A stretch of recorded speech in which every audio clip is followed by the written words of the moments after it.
Have you ever asked yourself how game developers make money? Well, this video is your answer. In this video, I'm going to explain you all the ways and methods that game developers use to earn money through their games. I'm the developer of Quiz Movies and Series, which is a free game on the Google Play Store. If you want to try it, I'm going to leave a link on the description and in the first comment of this video, so go ahead, check it. A lot of people like it.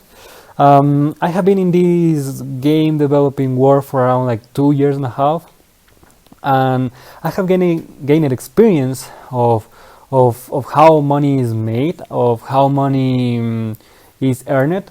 I'm making around like $200 per month with 2 games that I have published.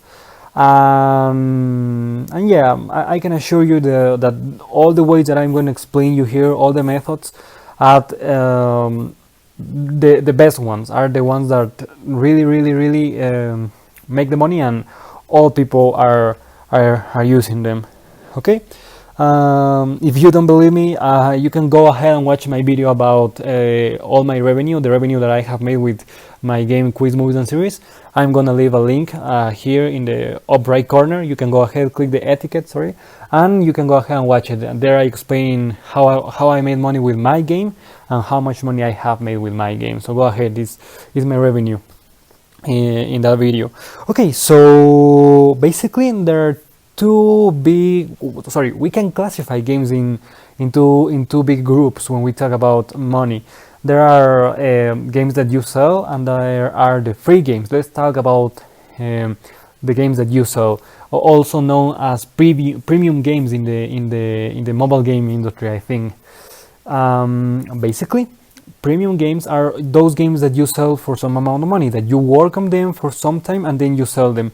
The price can vary a lot. Generally, like big industries like Electronic Arts, Ubisoft, they basically make really big games with really good graphics, and they sell them for $60. But I think that it has raised to $70. So yeah, I think it's expensive now.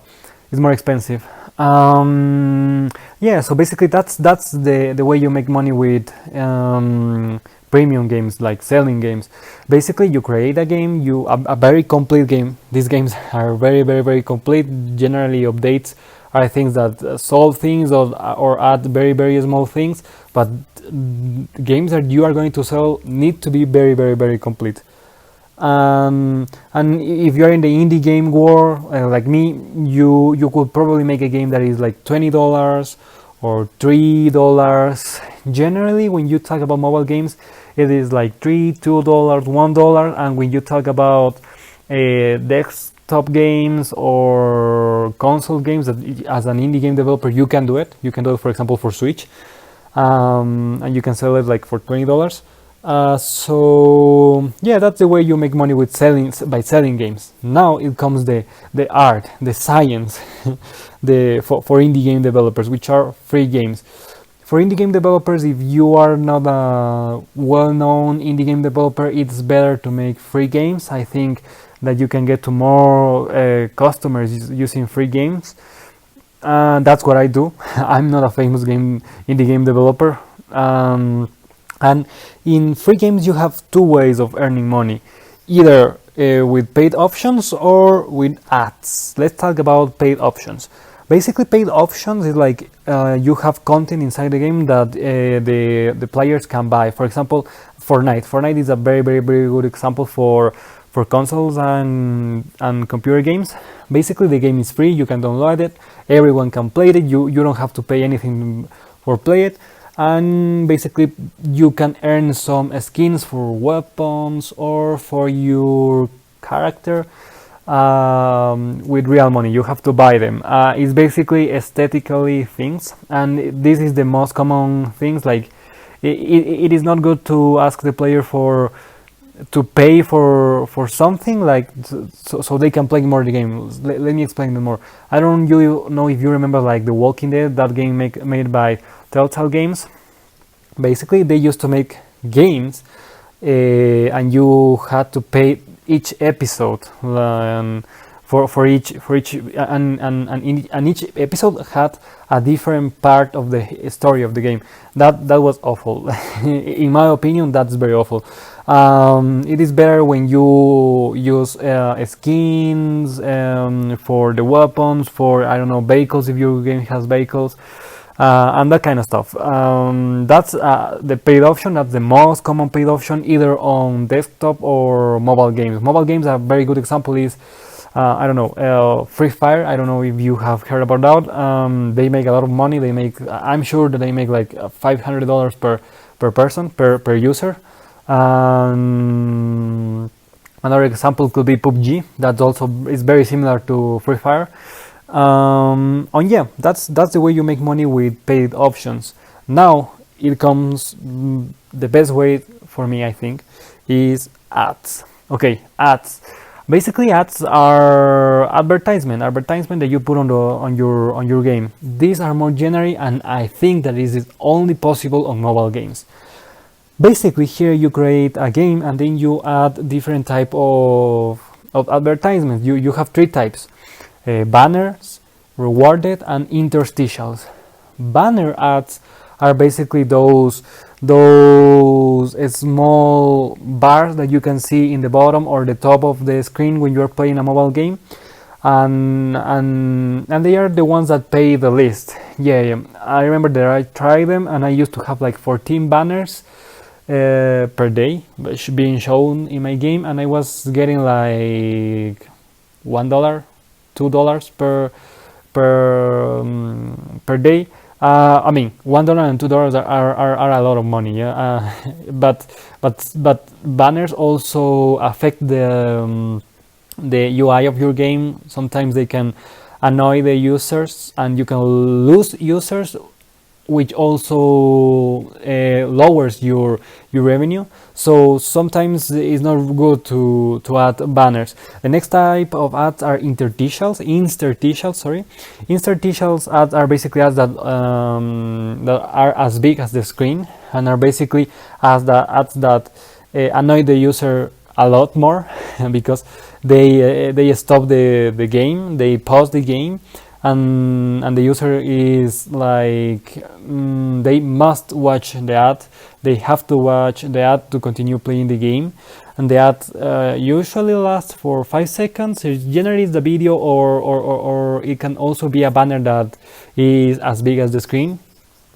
And this type of ad pays more, but I think that is the worst for user experience. I think that it affects the user experience negatively a lot. So I don't use, I have never used interstitials.